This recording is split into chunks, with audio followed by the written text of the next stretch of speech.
Hey folks, it's Mark with Fire Mountain Outdoors. Thanks for joining me today. Hey, we are loading up and getting ready for a ride, and I just noticed one thing that is very important that's missing on all three of these unique bikes from different eras, and that's the all-important triangle thingy. Stick around and I'm going to show you what the triangle thingy is and why it's so important. So sometime in the 70s, Rokon introduced the triangle thingy.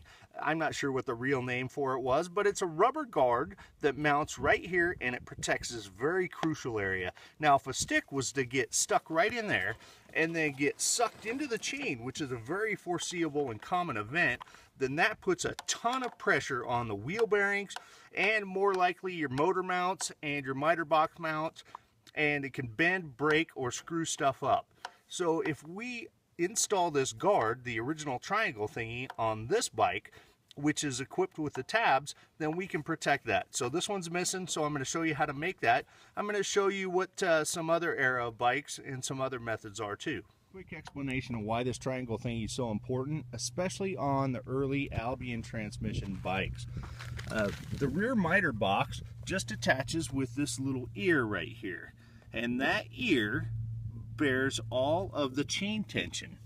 All of this chain tension right here is pulling rearward on this miter box. Now if we look at Bob's bike right here, we can see that he actually has kind of a bigger gap on the right side, the passenger side of the bike, than on the left.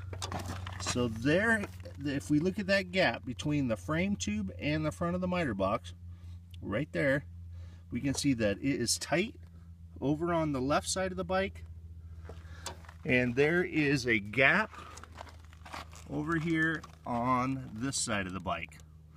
And the reason is that because this didn't have a triangle thing, it has sucked a stick at one time, and it has pulled this rear miter box rearward. This has pulled rearward and bent this tab, bent this right here, bent that rearward. Now, here's why it's important.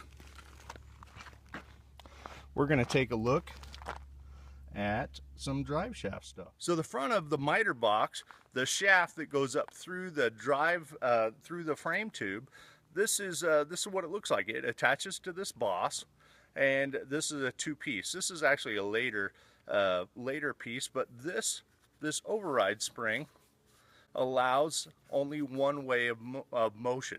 But that spring is the only thing that connects the power from the motor to the front. Now, if we look at this, if we look at that spring is 8 up. And why is that spring 8 up? I'm going to show you. This would be the boss that attaches to the front output shaft of the miter box that goes up through the frame tube. And these pieces go together like this. So if we have a misalignment, I'm going to exaggerate it like that, it opens up a gap. So if that ear gets bent and this miter box gets pulled out of alignment, it opens up this gap, and that gap will grab and suck that spring in.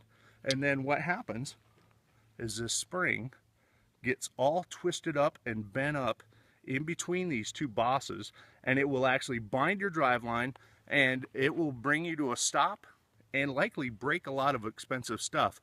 But more important, it might leave you stranded out in the woods and you might have to walk out. So that sucks. So this is why the triangle thingy is very important to have. If you don't have one on your bike, you're going to want to install one. So let's take a look at how we do that. So Bob's bike right here is a 1969 model. This is one of the most common eras, has the Albion transmission and a separate miter box, and it had no provisions here on the frame for mounting a triangle thingy. So I'm going to show you a quick field improvisation, but I'm going to move over to my other bike. If you're building one before you paint or before you do anything major, if you're doing a rebuild, I'm going to show you how you can make a quick provision for that. What I did when I built this bike right here is I just welded a piece of flat stock right on here with some holes drilled into it, that gives me a little bit extra rigidity. Just had to spot weld it in a few places, and I can bolt on a triangle thingy right here and protect this crucial area right here that could damage this bike. So we really don't have to go all high-tech on this. You know, the original triangle thingies that shipped with the Rokon bikes were pretty soft, pretty thin, pretty chintzy material, and that's why a lot of them are ripped off or missing like this. I have this piece of conveyor belting that has some webbing. What I found that works really well is an old truck mud flap. You can find them on the side of any interstate. What I'm going to do is measure this right here, get an idea where I got some good coverage. I'm going to draw a line.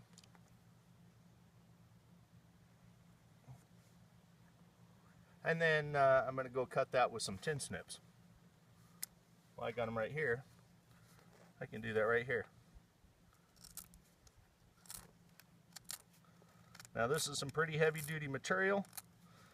This should be durable, and it's rigid enough that it's going to hang down enough to deflect most any stick that will enter our place. And now that I have that there, I'm going to go ahead and mark my holes where I'm going to want to drill some places to put them based on the center, and then we will install this. So we just drilled some holes in this conveyor belting, cut it to fit, and now this whole area on this bike is protected from the sticks. So we have now protected all of this, our bearings, and our miter box mount, plunger transmission mount. And here we have the black bike. I've installed the piece of flat stock that I welded on here earlier, and I just attached this rubber piece now. It's flexible, but it has totally protected this area. There's no way that a stick can get in here and bind me up and cause that trouble with the drive shaft like we talked about. And finally, we have Bob's bike. This is an older bike that didn't have the bosses welded on, and you may not have the skills to be able to weld that on, or you don't want to mar the paint. So what I've done is just cut a couple of slots in here. I used a flat chisel and a hammer, and I just chiseled some slots through here so that I could attach these hose clamps. Now ideally this piece would be a little bit longer, so I would come down to here and cover that, and hence the name triangle thingy, because this would be a triangle that protected this whole area. My belting wasn't wide enough for us to do that, so I just used what I had because that's what we do. And I've improvised and put this on here. This is a good method of mounting it as a temporary deal until you can weld something on, and this will protect this from sucking up the larger sticks. So I hope I've explained why the triangle thingy or rear chain protector is so important, and why you should have one on your Rokon, and showed you some good ways of fastening and attaching them, and some field improvised methods of obtaining materials. And if you don't have one on your bike, take a look at that spring again. You don't want that. You got to take the whole bike apart to get to it. It's a mess. Put a triangle thingy on your Rokon. Hey, like and subscribe, and thanks for watching.